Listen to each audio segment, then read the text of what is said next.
My name is Anshika. I'm with Amritt, and we're supposed to talk about doing business in India, but I honestly think, raise your hand if you're kind of just waiting for the reception later today, the MedTech reception, right? Free food, free booze, end of a long day. Okay, but to actually get into it, doing business in India, I've kind of been thinking, is it really worth it to do business in India? Is there really a pot of gold in India that's worth exploring, or are we just chasing fool's gold, which, is relatively worthless? They asked us to talk about doing business in India, but why would we want to do that when there are, frankly, much better wins closer to home? Anshika, where did that slide come from? It wasn't in the presentation we prepared. Look, I just want to make sure our audience knows the truth, because there are so many. If I want to do global expansion, I feel like doing business in India might not be the right track. I might want to go to Japan or Korea, somewhere else with a bigger, more established economy. Who do you work for? Wow. Well, so I want the truth, and I think our audience deserves the truth. The truth? You want the truth? The audience, you deserve the truth? I think you want the truth, right? That's the best Jack Nicholson I could do. All right, so let's talk about the truth. You mentioned a bunch of countries. Let's take a look at how India is faring. 12 years ago, India was barely in the top 10 economies. So I think, Anshika, you've been reading old news. Look at where India was in 2017. That orange line, if I can point to it, you see? India went past France and Brazil and Italy and ended up here. And as of July of this year, India's GDP is higher than that of Japan. I wouldn't have believed that myself 10 years ago. Okay? So UK, France, Italy, Canada, Brazil. Sorry, the Canadians were here just before us, but see where they are. Okay. So India's GDP is all the way close to Germany. The Germans spoke to people before us, right? By 2030, India will be ahead of Germany, right? How many of you knew that before you came to this conference, right? So things are changing. GDP might be one thing, but the spending is on, India's spending on things like infrastructure, defense, software. They're not spending on what everyone here cares about, which is healthcare. Healthcare. Let's talk about healthcare expenditure. So the Indian government has a term for it, they call it total healthcare expenditure. Okay? And in the audience, actually, we have somebody whom I've known for 15 years, Eileen Nandi. Would you raise your hand, Eileen? So for many years, Eileen worked for the US government. She was the hardest working US government employee I ever saw. I would visit India, she'd meet me for breakfast, she'd meet me on a weekend, and she was a real champion for helping American exports into India. She now works at Advamed. So Advamed is lucky to have her talent, and she's an expert on this subject. So let me show you where India's healthcare expenditure is going, okay? So it wasn't very high back in 2013. The 2022 number, you can see the graph going up, and by 2025, it's much higher than that. Okay? So India is spending much more on healthcare across all sectors. The government is spending money. Insurance is becoming a much bigger factor than it used to be. Private employers need to provide good insurance, and patients are spending money. Their families are spending money on healthcare. India still has a large proportion of that. So healthcare expenditures are going up, Anshika. Okay, total spend might be going up, but does that translate into business for US MedTech businesses? I feel like India doesn't buy medical devices from the United States, right? Well, let me correct that too. So, if you look at India's MedTech industry and add the total revenue being produced in India, there's hundreds, maybe thousands of medical device companies in India, but most of them are making low-cost disposable devices. They don't make surgical robots yet, they don't make the high-end stents, they don't make the MRI machines, and all of that. Those are imported and largely from the US. So look at the export numbers, the import numbers I should say, for India going up, and $8.5 billion in 2022. Again, by 2025, it's about $13 billion. Most of those imports are from the US, some from Europe, some from Japan and Korea and other countries as well. Australia does well with their ResMed CPAP machines. So it's coming, most of the revenue is coming from overseas companies selling into India. Okay, so a lot of money is being made in India, but who's making all of that money? Young people are so skeptical. Right? We got to really work hard to convince them. If I can convince her, I'm sure I can convince all of you, right? So let's look at the revenues of the Indian subsidiaries of American companies. And I'm taking US companies just as an example. We have access to that data. Here's a few. Johnson & Johnson is by far the most successful company in India. Their revenues with multiple subsidiaries are very, very high. I don't have that number.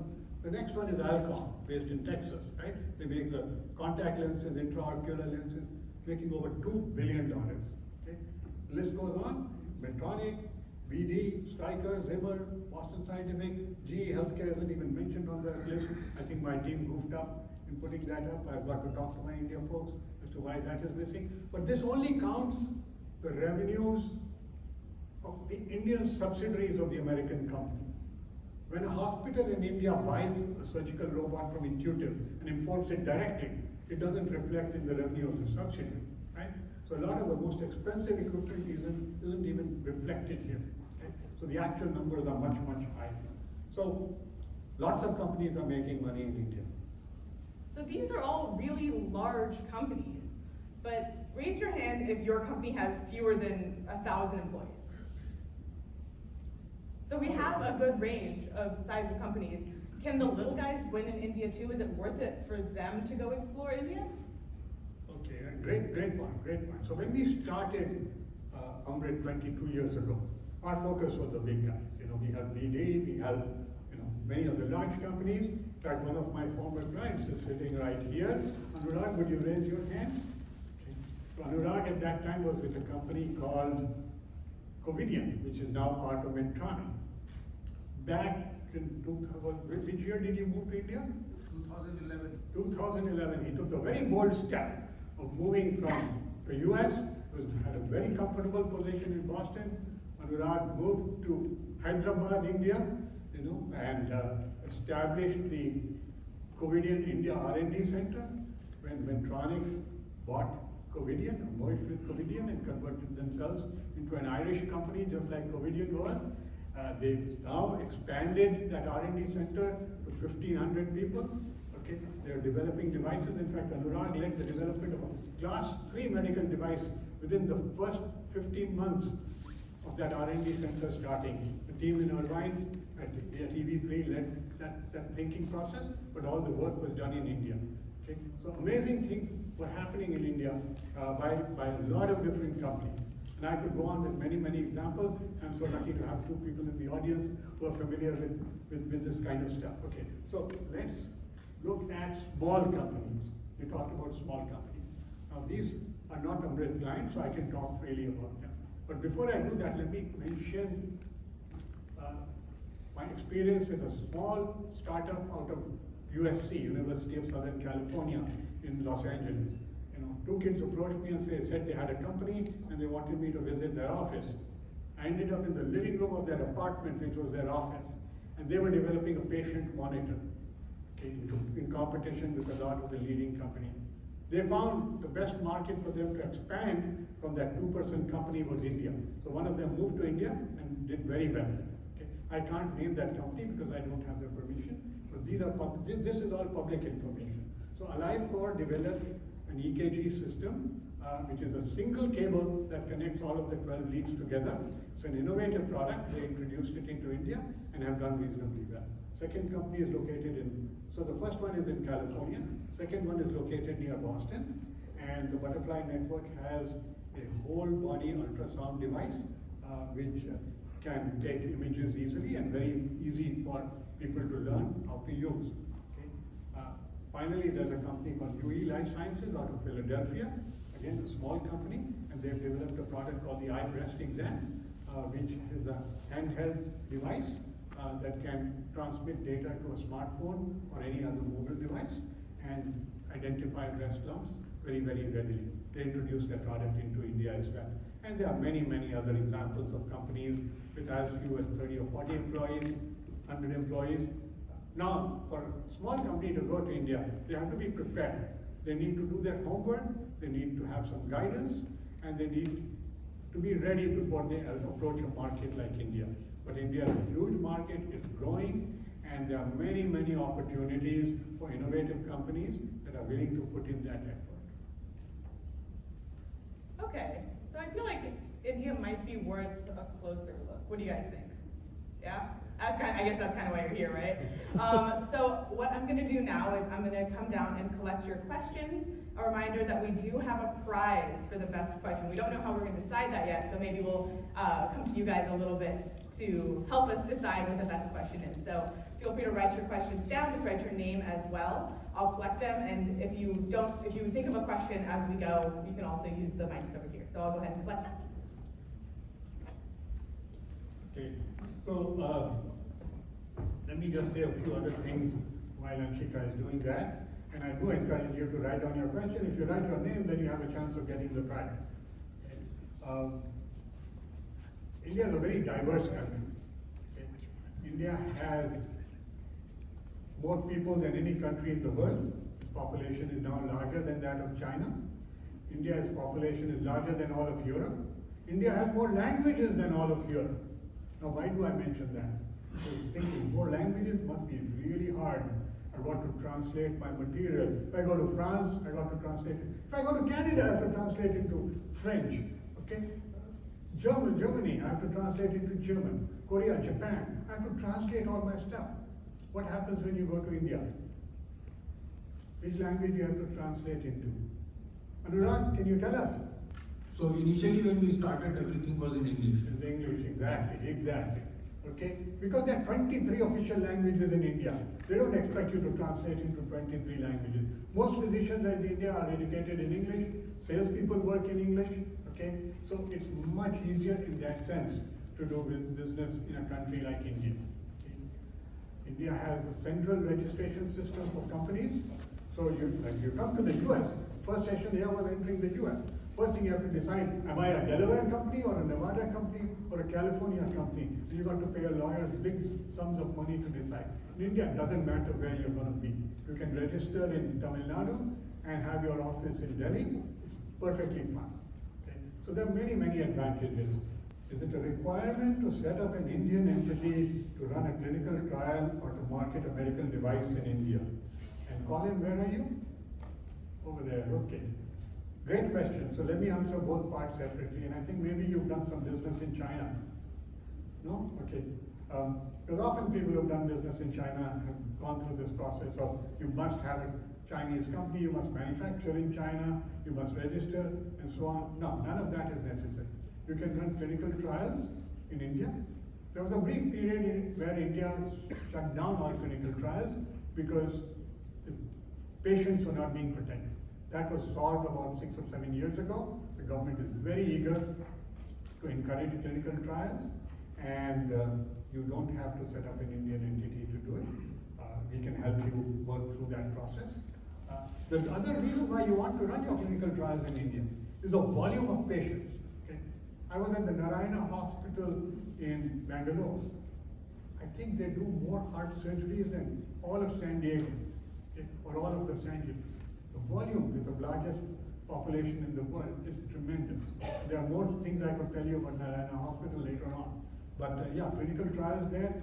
One of our clients is doing trials in Australia, which is a great location because they'll give you the subsidy, which India doesn't do. However, to run trials for 18 patients, it took them a year.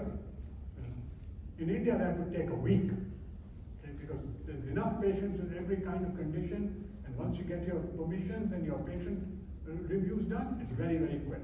Okay. Now, if you want to sell a medical device in India, no, you do not need to register. I showed you that those large companies choose to register because they hire employees in India.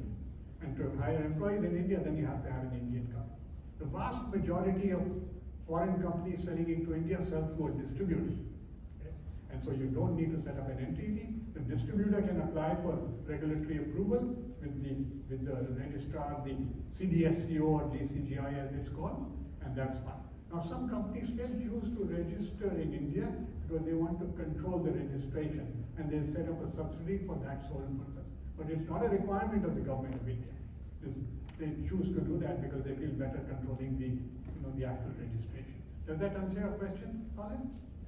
Wonderful, thank you. Just thank to know you. that we have about 3 minutes left. 3 minutes left, okay. Nicholas, where are you? Oh, back there, okay. How the backbencher asking the great questions. Okay, how do you overcome the need to have CDSP approval prior to manufacturing product? The 4 to 9 month approval time can hinder product availability in regions that may not take as long as CDSO. Which country are you from? The US. The US, okay. So there are some countries whose registrations make it easier to get registered in India. So if you're a US company or an Australian company or a Japanese company and you are selling in your home country, okay, that's a key requirement. Okay, and I can get into why within the 2 minutes we have left, but yeah, so if you're approved in the US when you apply to India, you still have to go through the regulatory process, but it's relatively faster. Now, you don't need to wait to manufacture your product. I mean, if you're manufacturing in the US, you can still apply for the registration. They want the information about your factory and about your product. And I've never heard of anybody being turned down because of their manufacturing.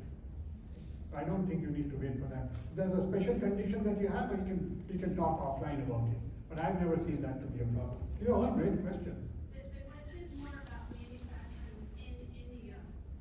So, you want to manufacture your product in India, and why do you want to do that? We have a site there, and they say you have to have medical approval before you can even begin manufacturing. So you can't even export the product.